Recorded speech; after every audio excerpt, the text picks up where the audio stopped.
everyone. Our topic for this evening is Code of Ethics for Professional Teacher, Group 11 po.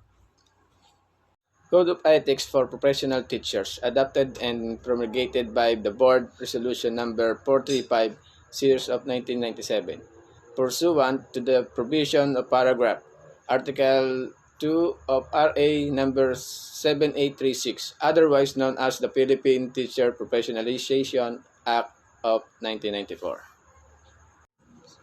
Sumunod ay Violation of Code of Ethics for Professional Teachers. Article 12, Section 1. Any violation should be sufficient ground for the revocation of license.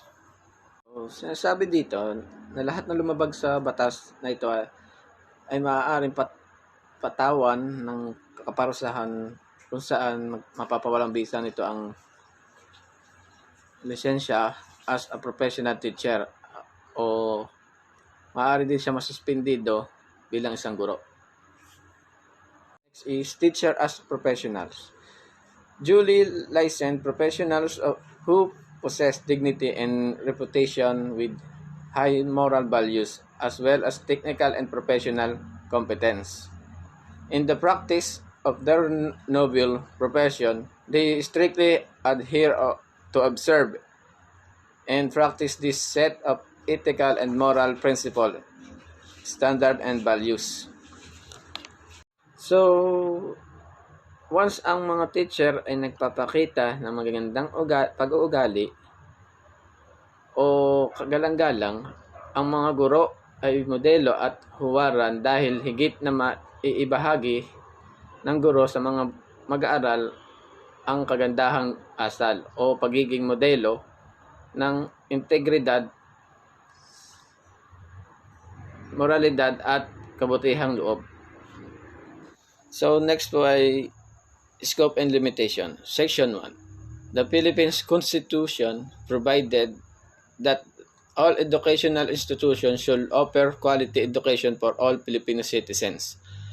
A vision that requires professionally competent teachers committed to its full realization. The provision of this code should be applied, therefore, to all teachers in all schools in the Philippines. So, Section 1. Nakasaad dito na lahat ng educational institution ay karapat-dapat na mabigyan ng good quality education sa lahat ng Filipino citizens. At syempre, para mangyari ito, kailangan ang mga teacher which is competent. Ang provision code na ito ay kailangan i-apply sa lahat ng school teachers sa Pilipinas. Sa Section 2 naman po, this code covers all public or private school teachers in all educational institutions at the preschool, primary, elementary, and secondary level, whether academic, vocational, special, technical, or non-formal. The term teacher shall include industrial, arts, or vocational teachers and all other persons performing supervisory and or administrative functions in all school at the four head levels, whether or on full-time basis. Sa Art 6 naman or Section 6, Code of Ethics, a teacher who accepts a position assumes a contractual obligations to live up to his contract, assuming full knowledge of the employment terms and conditions. As an educator, 1987 Constitution states the state shall protect and promote the right of all citizens to quality education to all levels and shall take appropriate steps to make such education accessible to all. As a parent naman po, sa Article 218 of the Family Code provides, the school, its administrators, and teachers engaged in child care shall have special parental authority and responsibility over the minor child while under their supervisory instructions of custody. Article 19 of the Family Code provides, those given the authority and responsibility under Article 218 shall principally and solidarity liable for damage caused by act or commissions of the unemancipatable minor. At dito naman po, next ay ang what is the quality of education?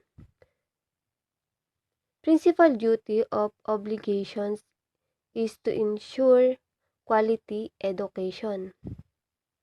First, making sure that basic education is really solid because it is not solid, it affects the quality of secondary education. Siyempre po, dapat sa mula pa lang sa elementary, dapat natuturuan na yung mga bata kung paano nila matututunan ng isang bagay upang sa pagdating nila ng secondary, maihanda nila yung kanilang sarili sa mga bagong kaalaman na dapat nilang matutunan. Then next, if secondary education is poor, then the person goes to college underprepared for college work. Yun, syempre po, kung sa secondary naman din at hindi ka rin naging prepared sa iyong pag-aaral, mas mahihirapan ka lalo sa college. Kasi sa college is, dapat nandoon na yung pagiging matured mo sa pag-aaral. Dapat ay ginagawa mo na ng mas masasabing meron ka ng talagang full time ka dun sa isang bagay na dapat mong matutunan, lalo na sa college. Kasi, di ba po, based sa ating mga na-experience ngayon, kailangan talaga na maging tutok tayo dun sa mga pinag-aaralan natin kasi lalo na hindi natin masyadong nakakatch yung mga pinag-aaralan, may hirapan tayo na gawin lahat ng mga task na pinapagawa sa atin ng ating guro.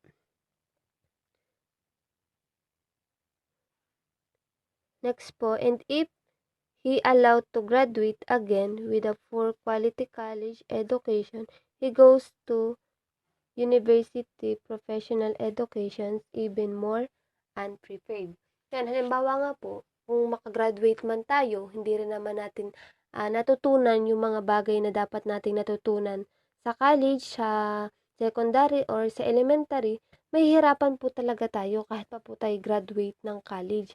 Lalo na sa pagtuturo ng mga bata kasi hindi natin siya masyadong hindi tayo masyadong naging handa dun sa mga dapat nating pinaghandaan. Yun lang po. Code of Ethics provides, a teacher shall not make deduction from their scholastic ratings as a punishment for acts which are clearly not manifestation of poor scholarship. Article 8, Section 8.